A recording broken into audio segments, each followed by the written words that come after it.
이러므로 우리가 참다 못하여 우리만 아덴에 머물기를 좋게 생각하고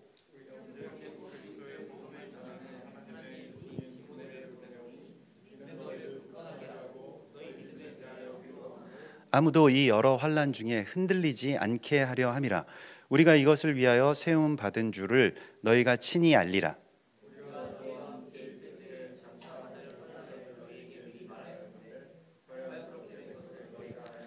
이러므로 나도 참다 못하여 너희 믿음을 알기 위하여 그를 보내었노니 이는 혹 시험하는 자가 너희를 시험하여 우리 수고를 헛되게 할까 함이니.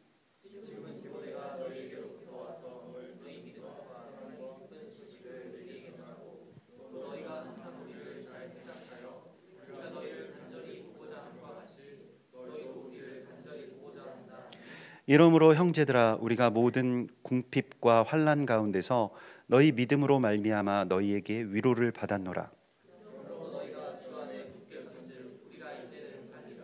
우리가 우리 하나님 앞에서 너희로 말미암아 모든 기쁨으로 기뻐하니 너희를 위하여 능히 어떠한 감사로 하나님께 보답할까?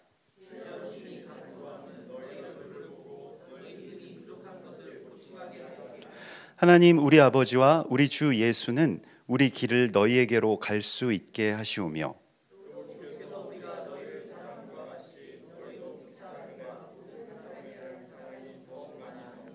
다 함께 너희 마음을 굳건하게 하시고 우리 주 예수께서 그의 모든 성도와 함께 강림하실 때에 하나님 우리 아버지 앞에서 거룩함에 흠이 없게 하시기를 원하노라.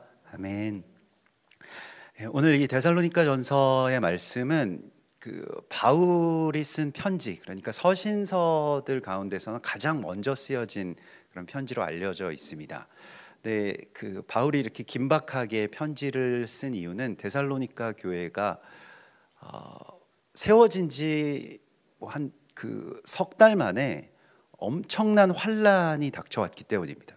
그래서 바울은 이 데살로니가에 많이 잡아야 한 석 달을 머물렀다고 이렇게 추정할 수가 있습니다. 그래서 어떤 분들은 2주 만에 떠나야만 했다 이렇게 이야기를 하기도 하고요.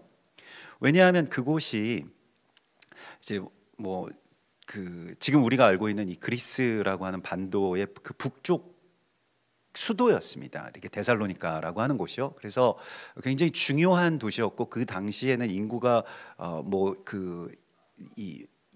2만 명이 넘는 그러한 굉장히 큰 대도시 국가이고 또 말하자면 로마령의 거점이었던 곳이기 때문에 거기가 일종의 이제 권력, 정치, 그리고 이 식민 지배 이런 것의 어떤 그런 말하자면 수뇌부들이 있던 곳입니다. 그렇기 때문에 굉장히 민감한 곳이고요. 말하자면 우리가 지금 평양에 교회를 세운다라고 하는 것처럼 데살로니가에 교회를 세웠을 때에 데살로니가 교회가 세워지게 되고 거기에 살고 있던 이 흩어진 유대인 가운데 하나인 야손이 이제 예수와를 영접하게 됐을 때에 교묘하게 이제 여러 가지 그러한 일들 때문에 이제 야손을 잡아가고 또 바울과 실라가 데살로니가 교회를 세웠는데 그들을 잡아서 이제 처형시키려고 하는 그런 일들이 있었기 때문에 아주 급하게 이 데살로니가 성도들이 이렇게 바울과 실라라고 하는 자신들의 영적인 이 아비 지도자를 이제 피신시킨 상황입니다. 이제 그때에 이제 간신히 몸을 피해서 이제 아테네로 이제 몸을 피하게 되는 것이고요. 아테네는 이제 남쪽 그리스 국가의 수도이고 위쪽 그리스 국가를 지금은 우리가 잘 쓰지 않지만 그 당시는 마게도니아라고 불리워지는 그곳의 이제 수도였습니다. 그래서 말하자면 평양 땅에 교회를 세우다가 이게 뭔가 이렇게 발각이 되고 지하교회가 핍박을 받기 시작했을 때 거기 지도자들이 투옥되기 시작하고 처형되기 시작하는 그런 상황 가운데서 간신히 바울과 실라만 이제 우리로 치면 이제 서울로 피신 온 겁니다. 그래서 거기에서 이제 편지를 쓰는 거죠. 그러니까 얼마나 마음이 안타깝고 다급하겠어요. 그리고 남겨둔 자신의 영적인 자녀들에게 정말 자기 자식같이 생각하는 그런 자녀들에게 얼마나 이게 이 마음이 불안하고 또 여러모로 안타까운 그런 이 마음들이 많이 느껴지게 됩니다. 그래서 오늘 이 데살로니가 전서 이 3장의 이 편지 가운데에서도 내가 참다 못하여라고 하는 말이 계속 나옵니다.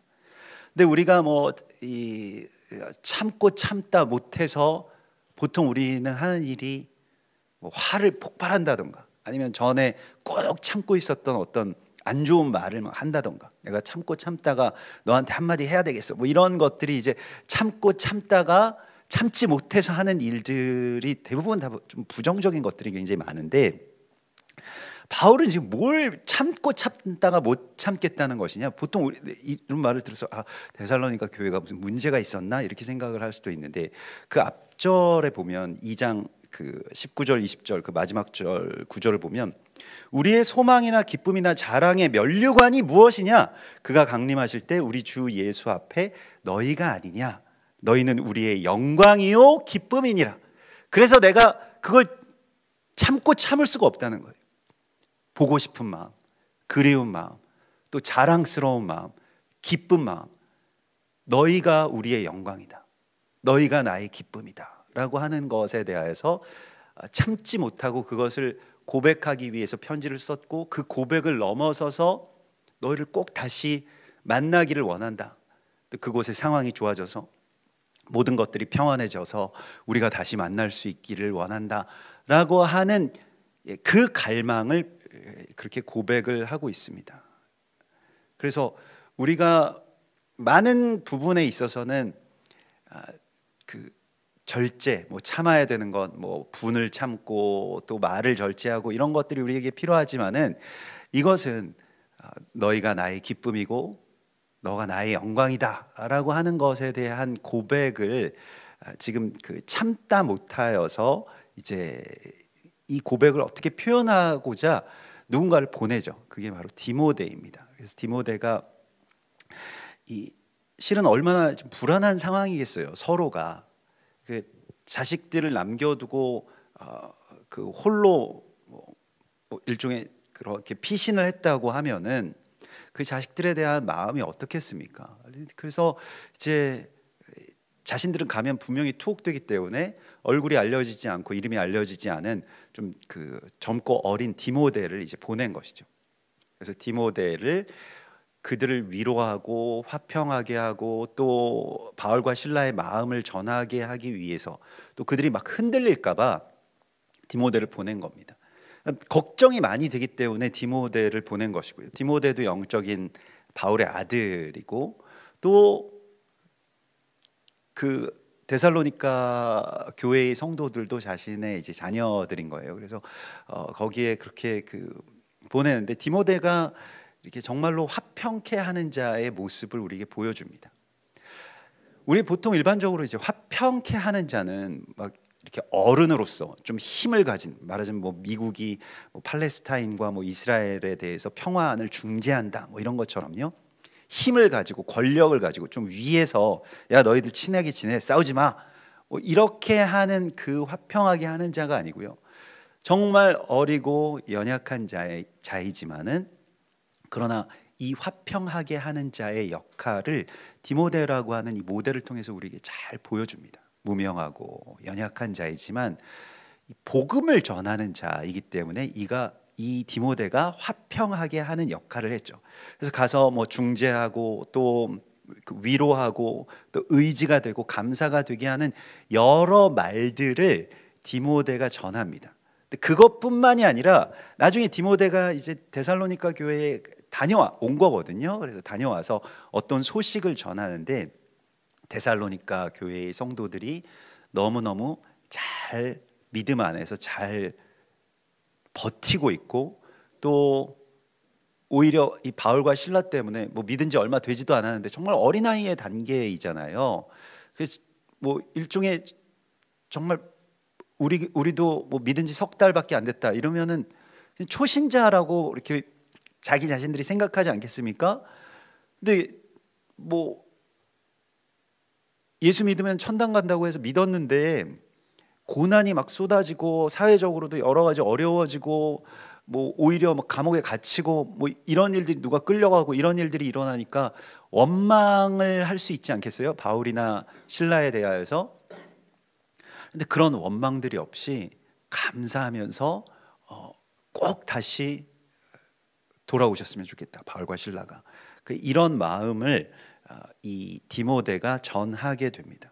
그래서 하나님께서는 우리를 이 디모데와 같이 무언가 이렇게 위에서 뭐 중재하는 그런 화평케 하는 자가 아니라 이 아래에서 연약하지만 우리가 할 수 있는 것이 무엇입니까? 말을 전하는 전령으로, 말씀의 전령으로 우리가 살고 있는데, 이것은 데살로니가 교회가 문제가 많이 없었던 것이 아니라 실은 디모데가 그 모든 것들을 그렇게 평안하게 화평하게 자기 안에서 소화해서 그것을 전한 것입니다. 같은 이야기도 누군가에 따라서는 그 전하는 어떤 그 어투에 따라서 굉장히 부정적인 걱정이나 분노가 되기도 하고요. 또 어떤 사람은 데살로니가에 대해서 디모데와 같이 전한다라고 한다면 디모데는 그분들이 정말로 믿음 안에서 정말 잘 버텨나가고 있고 잘 성장하고 있고 초신자인데도 불구하고 어마어마한 그런 믿음을 갖고 있습니다라고 하는 것을 바울에게 전했다는 것이죠. 그래서 말로써 위로한다라고 하는 것이 이 디모데와 같은 자가 되는 것입니다. 우리가 어떤 것에 대해서 정탐꾼의 사명을 갖고 있지 않습니까? 그래서 꼭 같은 것인데도 불구하고 10명의 정탐꾼들은 다 거기 가면 우리 다 죽는다, 같은 사실을 이야기를 하겠죠. 거기 가면 우린 다 죽는다. 거기에 있는 사람들은 거인들이고 괴물들이고 성벽은 너무 높아서 막 불가능하다, 안 된다. 이런 말들이, 이 부정적인 말들이 어떤 역할을 하냐면 전염이 되고요. 가뜩이나 사랑하기 때문에 불안한 이 부모와 같은 바울과 실라에게는 치명적인 것이 될 수 있어요. 그런데 디모데는 그것을 그렇게 전하지 않고 이 데살로니가 교회의 성도들이 정말 귀한 분들입니다. 그리고 우리가 생각하는 것과 같이 바울과 실라가 생각하시는 것과 같이 그렇게 어리지 않습니다 라고 하는 것을 이제 전했다라고 하는 것이죠. 이런 정탐꾼이 되라고 말씀을 하십니다. 우리는 말씀을 전하는 자로서 화목하게 하는 직분을 고린도후서 5장 18절에서 주셨다라고 말씀하시는데, 우리를 자기와 화목하게 하시고 우리에게 화목하게 하는 직분을 주셨다는 거예요. 이게 우리에게 주신 미션입니다. 여러분들에게 직분은 뭐 장로, 집사, 권사 이런 것이 아니라 화목하게 하는 직분을 주셨다는 거예요. 그래서 화목하게 하는 직분은 어떤 직분이냐? 화목하게 하는 고린도후서 5장 19절에 보면 화목하게 하는 직분을 주셨으니 곧 화목하게 하는 말씀을 우리에게 부탁하셨느니라, 이렇게 말씀하시고 있습니다. 내가 이 말을 하면 이분들이 걱정이 될까? 아니면 이분들한테 평안할까? 라고 하는 것, 거짓말을 하라는 것이 아닙니다. 같은 사건인데도 불구하고, 같은 가나안 땅인데도 불구하고 왜 여호수아와 갈렙의 눈에는 그곳이 젖과 꿀이 흐르고 아름다운 실과가 가득한 곳으로 보였을까요?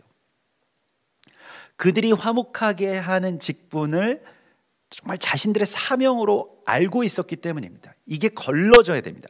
말이라고 하는 것이, 또 생각이라고 하는 것이, 관점이라고 하는 것이 우리 안에서 걸러질 때 복음이 나오게 되는 것입니다. 지금 오늘 이 사도 바울은 그래서 디모데가 복된 소식, 그 복음을 가지고 왔다라고 이야기를 하고 있습니다. 여러분, 복음을 전하는 자들이 되십시오. 꼭 복음을 전한다고 해서 누구에게 전도하는 것만이 복음이 아닙니다. 그것은 복음의 중요한 한 축이겠습니다만은, 우리가 어떤 말을 하느냐, 우리의 부모님들이 사실은 점점 불안해지거든요. 건강에 관해서도 그렇고 세상에 관해서도 그렇고.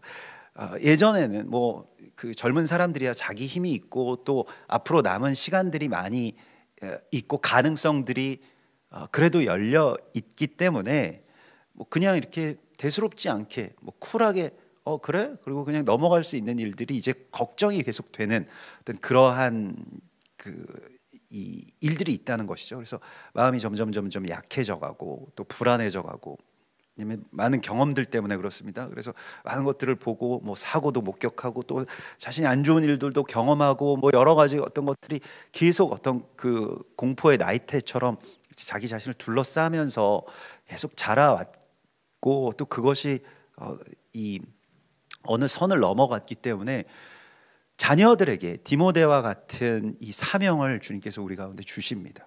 그래서 평안을 전하는 자가 되라. 뭐 이렇게 막 걱정을 끼치고 그러한 것이 아니라 그 평안을 전하는 자. 그래서 디모데가 너희를 굳건하게 하고 너희 믿음에 대하여서 위로하는 자로 너희에게 보내심을 받았다. 이것이 이제 디모데의 사명이고 우리의 사명인 줄 아노라, 이렇게 이야기를 하고 있습니다. 그래서 굳건하게 하는 것, 힘을 주는 자가 되라고 말씀을 하시고 있고요. 물론 힘을 주는 데 있어서 뭐 다른 뭐 여러 가지의 것들이 있을 수 있겠습니다만은, 뭐 그래서 그 어떤 분들은 그 부모님이 조금 요즘에 약해지신 것 같아서, 몸도 약해지시고 마음도 약해지신 것 같아서 좀 치료를 해드리고 왔다고. 그래서 무슨 치료를 해드리고 오셨냐 그랬더니 금융 치료를 해드리고 왔다는 거예요.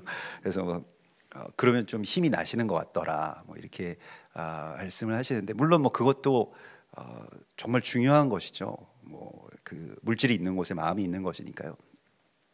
그래서 너희를 굳건하게 하고 믿음에 대하여서 위로하는 것은 실은 모든 것들이, 물론 그러한 뭐 물질적인 것, 실제적인 것, 실제적인 도움 이런 것도 굉장히 필요하지만 말이라고 하는 것을 통해서 이제 힘을 주는 것입니다. 이 말이 굉장히 중요한 것이요. 격려라고 하는 것은 힘을 주는 말이잖아요. 이 격려가 부모님에게 굉장히 필요합니다. 왜냐하면 이 세상에서 자기 자신이 가치가 점점 없어진다고 생각이 되거든요. 내가 살아서 뭐하나. 이게 지배하는 사회가 대한민국 사회죠. 전 세계에서 노인 자살률이 압도적인 1위를 기록하고 있고, 이거 깨질 생각을 하지 않습니다. 이건 뭐 세계 1위 중에서 가장 치욕스러운 그 1위 가운데 두 가지가 출산율 최저 1위 그리고 노인 자살률 최고 1위, 이 두 가지가 우리가 지금 이런 세상 속에 살고 있고 이것에 대한 책임이 우리에게 있습니다. 이거 어떻게 할 것입니까? 부모님들이, 노인들이 자신들의 삶의 가치에 대해서 깨닫기 위해서는 자녀들이 아무 말도 안 하는 거예요. 부모님에게 뭐가 감사한지, 왜 부모님이 오래오래 잘 사셔야 되는지, 그 가치가 어떤 것인지에 대하여서 말하라는 것입니다. 근데 말을 잘 안 해요. 그냥 마음만 있으면 되지. 저 어렵죠? 여러분들 부모님에게 사랑한다라고 쉽게 말씀하시는 훈련이 되어 있는 분들도 있지만, 감사하다고 고맙다고 또 이렇게 이러한 것들에 대해서 내가 너무 많은 것을 받았다고. 근데 사실은 그런 말을 자녀들이 거의 잘 하지 않습니다. 저도 마찬가지고요. 잘 하지 못해요. 근데 항상 이 남은 시간 동안 그렇게 굳건하게 하는, 그리고 흔들리지 않게 하는 이 말을 전하라고 말씀을 하시고 있습니다. 그래서 격려해야 되는 것이고요. 부모님들이 격려가 굉장히 많이 필요하세요. 그래서 무언가가 정말 소중하고 귀하다라고 하는 것을, 여러분 뭐 오늘 이제 뭐 어버이 주일, 어린이 주일, 가정의 달이어서 뒤에 뭐 풍선도 있고 아이들을 우리가 축복하고 또 부모님들을 위해서 우리가 기도해야 되겠지만, 하나님께만 기도하는 것이 아니라 부모님에게 직접적으로 말로써 힘을 드리는 자가 되라고 말씀을 하시고 있습니다. 그래서 이게 너희 믿음에 대하여서 위로하게 하기 위해서 디모데를 보냈다라고 이야기를 하는데, 위로라고 하는 것이 파라칼레오라고 해서 가까이 가서 무언가 말하다는 뜻입니다. 가까이 가서 부르다는 뜻이에요. 가까이 가셔서 무언가를 말하십시오. 정말로 감사한 것을 내가 그것을 볼 수 있는 눈을 먼저 성령께서 열어주셔야 되고요. 여호수아와 갈렙 같은 그 시각을 열어주셔야 되고요. 우리 부모님 나한테 뭐 해준 것도 없고 나는 뭐 남들에 비해서 뭐 어떻고,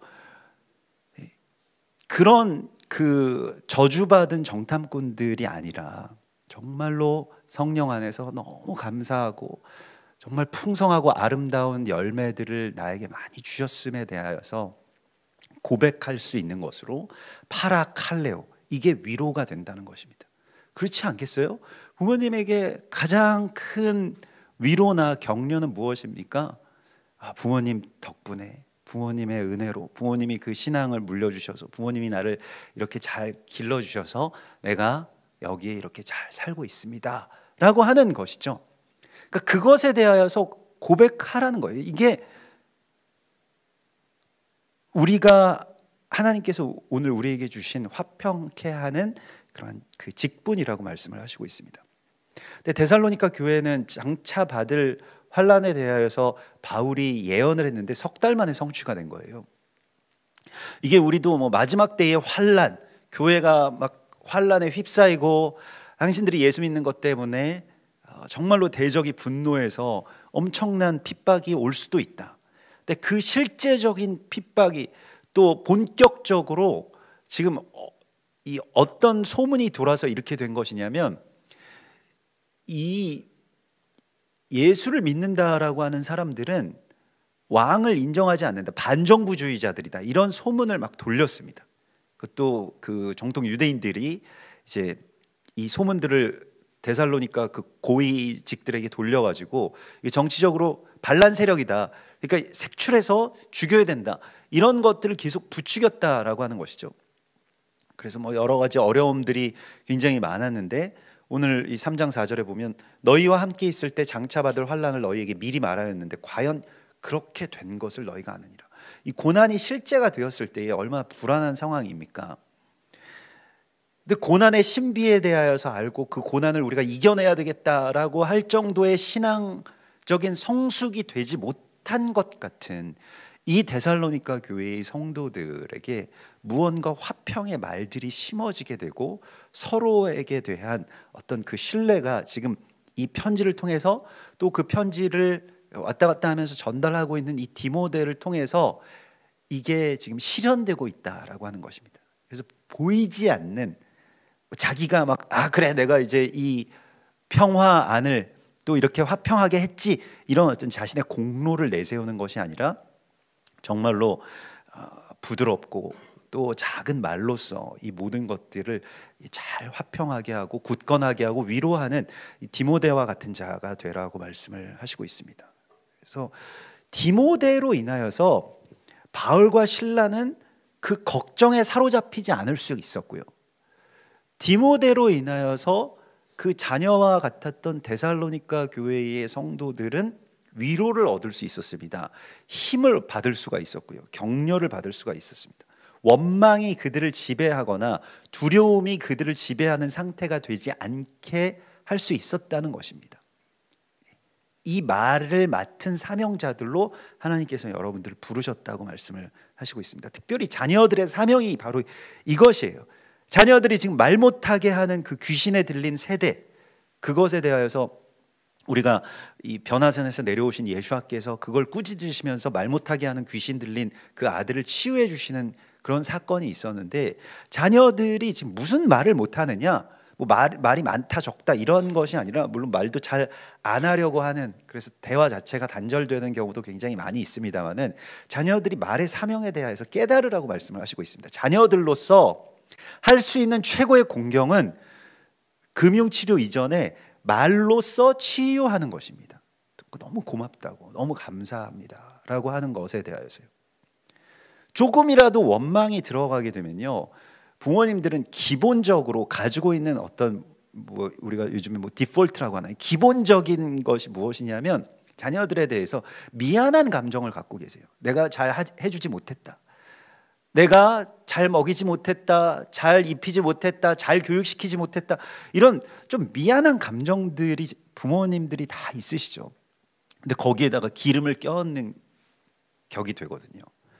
그렇지 않다고, 너무 감사하고 부모님이 정말 위대하시다, 이런 것들에 대해서 계속해서 고백하라고 말씀을 하시고 있습니다. 그래서 지금 그 아비와 같은 바울과 실라가 이제 이곳으로 말미암아서 오늘 6절에 보면 디모데가 이런 소식을 전해 주었을 때 우리는 너희로 말미암아 위로를 받았다, 너희의 믿음으로 말미암아 우리가 위로가 되었다라고 이야기를 하고 있습니다. 늘 도망자 신세가 되고 항상 복음을 전하다가 자기가 세워놓은 교회에서 뭐 쫓겨나거나 뭐 피난 가거나 이런 상황 가운데서 바울과 실라에게도 위로가 필요했죠.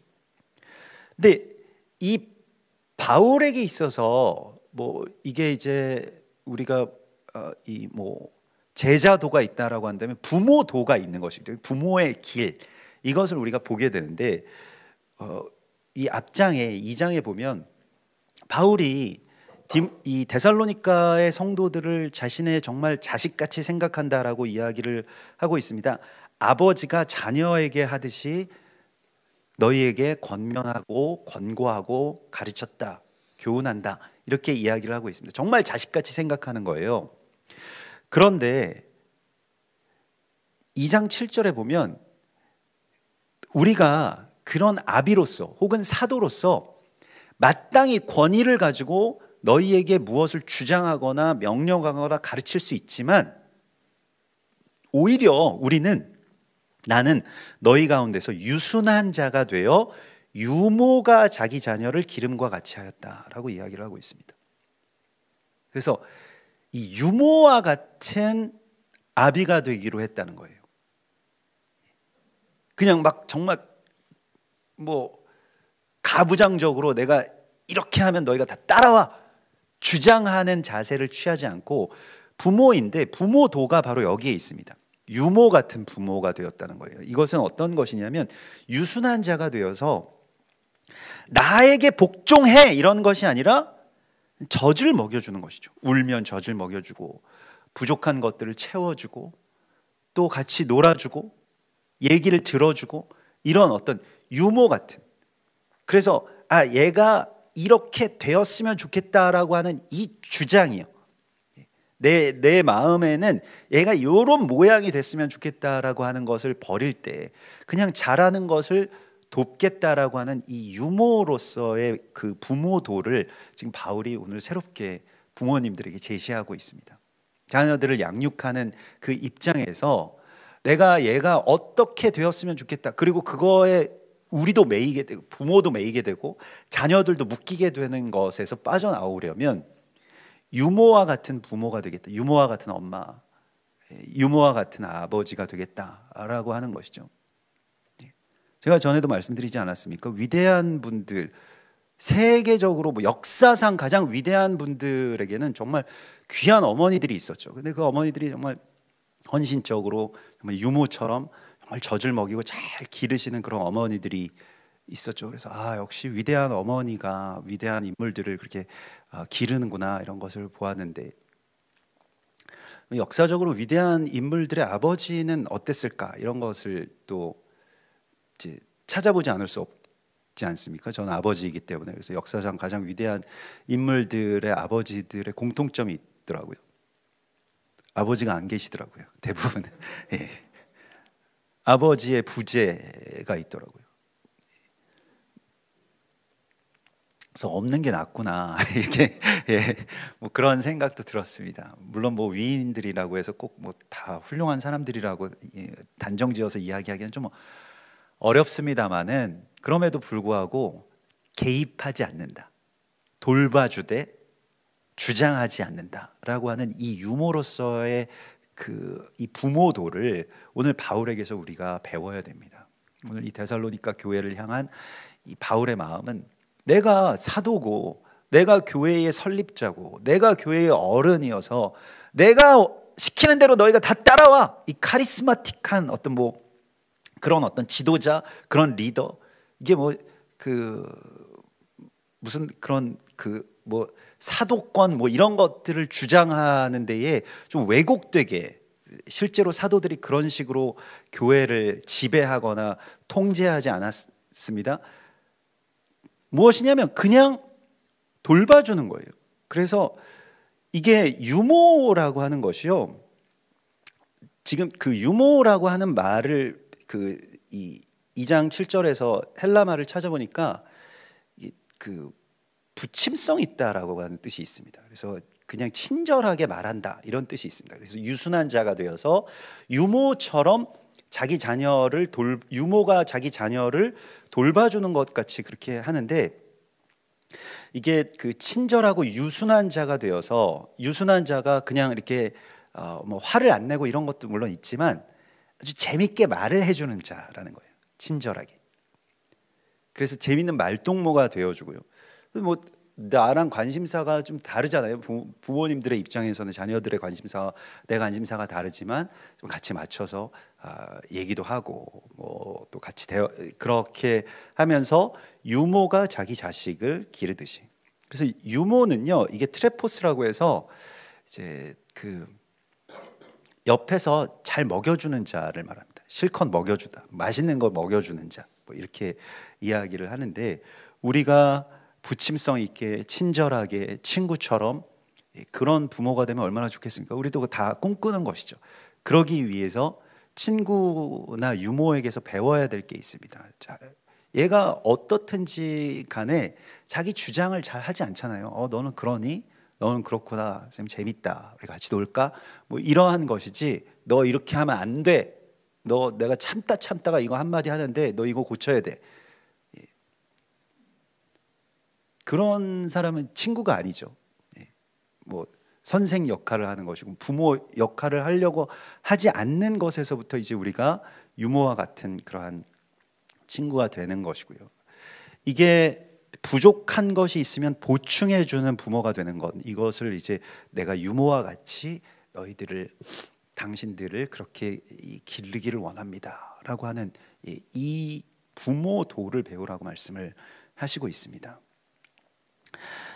그러면서 바울은 지금 데살로니가 교회의 성도들에게 오히려 불안을 느끼던 바울은 위로를 받고 있고, 그래서 서로가 위로를 받고 있는데, 오늘 3장 8절에 보면 그러므로 너희가 주 안에 굳게 선즉 우리가 이제는 살리라 이렇게 이야기를 하고 있습니다.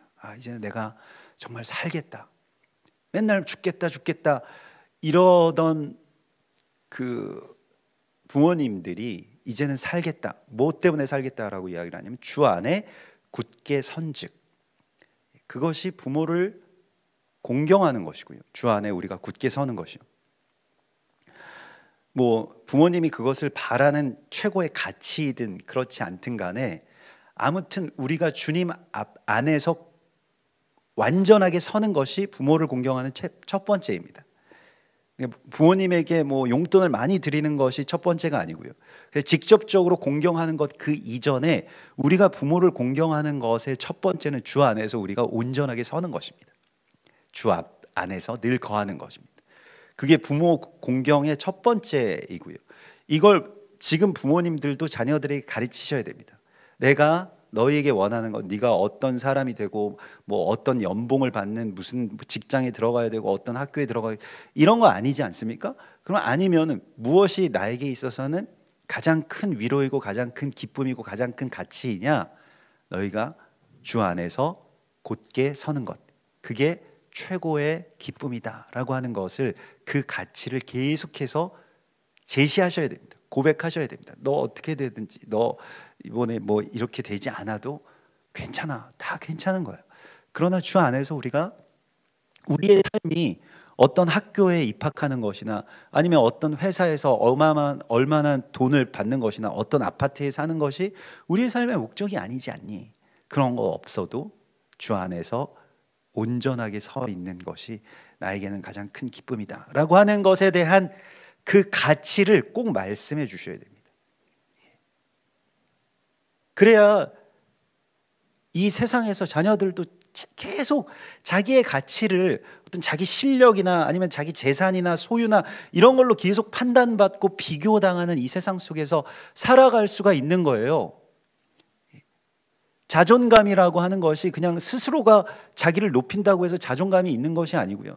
내가 주 안에 곧게 서 있기 때문에 우리 부모님에게 내가 지금 효도하고 있는 것이구나 라고 하는 것을 언젠가는 깨닫게 되기까지 그 전에 미리 말로써 많이 심어 놓으시라고 말씀을 하시고 있습니다. 우리 부모님도 그러셨거든요. 너 뭐 이번에 대학 못 가도 괜찮아, 뭐 안 돼도 괜찮아. 그런데 주님 안에 잘 거하고 예배 잘 드리고 하나님께 감사하는 사람이 되면 그걸로 됐어 라고 하는 말씀들을 많이 하셨거든요. 그래서 저도 지금 뭐 글쎄요, 많은 것들에 대하여서 그 무슨 뭐 어떤 기준으로 비교를 하자면 한참 부족하고 한참 효도도 못하는 것 같지만, 또 어떤 면에서 보면 부모님이 말씀하신 대로 그래도 매주 주일 예배 안 빠지고 새벽 예배 매일 나가고 그러면 됐다. 근데 그렇게 살고 있잖아요. 뭐 직업적으로도 그렇습니다만은 그렇게 살고 있어서 부모님에게 효도하고 있구나. 자녀들도 뭐 저도 스스로에 대하여서 자존감도 높아지고요. 부모님이 이걸로 됐다고 하시니까, 물론 뭐 돈은 못 보내드려도, 금융치료는 못 해드려도 그래도 뭐 기뻐하시면 그것이 부모를 경외하는 것이 아니겠는가. 오늘 이 12절에서는 보면요, 또 주께서 우리가 너희를 사랑함과 같이 너희도 피차간에 모든 사람에 대한 사랑이 더욱 많아 넘치게 하사 그리스도께서 강림하실 때에 너희 거룩함에 흠이 없게 하시기를 원하노라. 그래서 거룩함에 흠이 없게 하시기를 원한다라고 말씀을 하시고 있습니다. 거룩의 뭐 때문에 흠이 나는 것이냐면요, 거룩의 흠이 나는 것은 사랑이 파괴될 때 거룩이 깨지게 됩니다. 이 우리가 레위기 19장에서 이 카도시라고 하는 말, 케도심이라고 하는 말, 거룩하라라고 하는 하나님의 명령을 받지 않습니까? 그 거룩이 손상되는 것은 그럼 무엇이냐면 사랑이 파괴될 때 거룩이 손상되는 것이죠.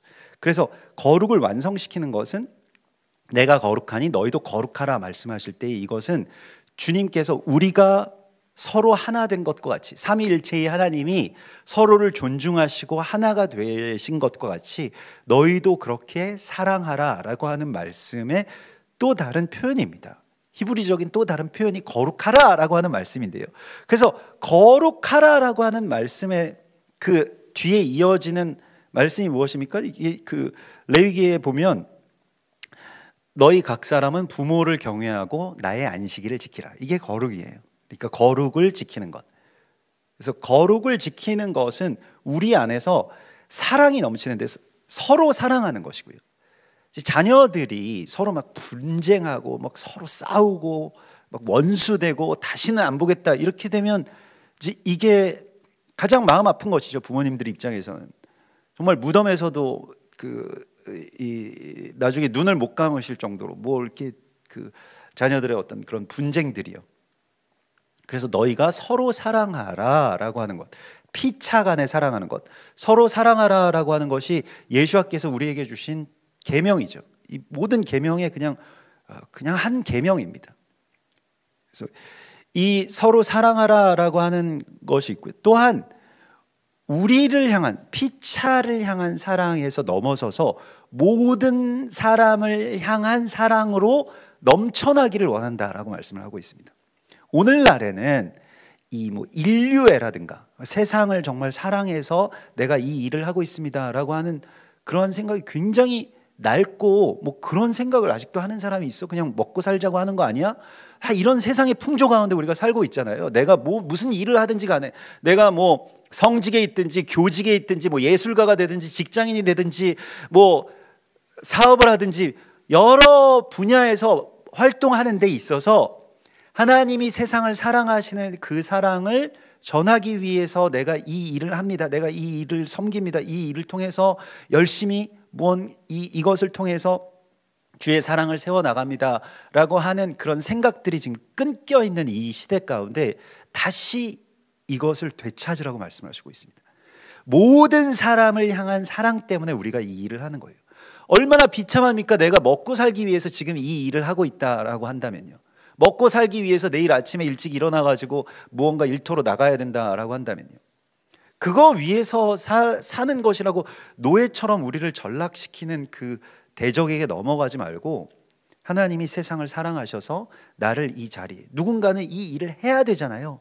여기에 내가 있어야만 이 세상이 버텨나갈 수 있고, 또 이 세상이 풍요로워질 수 있고, 이 세상이 주님 안에서 위로를 받을 수 있고, 내가 여기에 있어야 이 사람이 나를 통해서 하나님 만날 수 있고, 이러한 것들이 우리에게 있어서의 사명이라는 것입니다. 그래서 우리를 위한 사랑뿐만이 아니라 모든 사람을 위한 사랑이 넘쳐날 수 있도록 하라라고 말씀을 하시고 있습니다. 그래서 빌립보서 1장에서도요, 너희 사랑이 지식과 모든 총명으로 점점 더 풍성하게 하시기를 내가 구하노라, 이렇게 이야기를 하고 있습니다. 사랑이라고 하는 것이 그냥 감정적인 것에서 머무는 게 아니고요, 지식을 전수하는 것이나, 아니면 총명이나, 아니면 선한 것과 악한 것들을 잘 분별하여서 격려하는 것이나, 모든 것들로 이 사랑이라고 하는 것이 퍼져 나가도록 하라라고 말씀을 하시고 있습니다.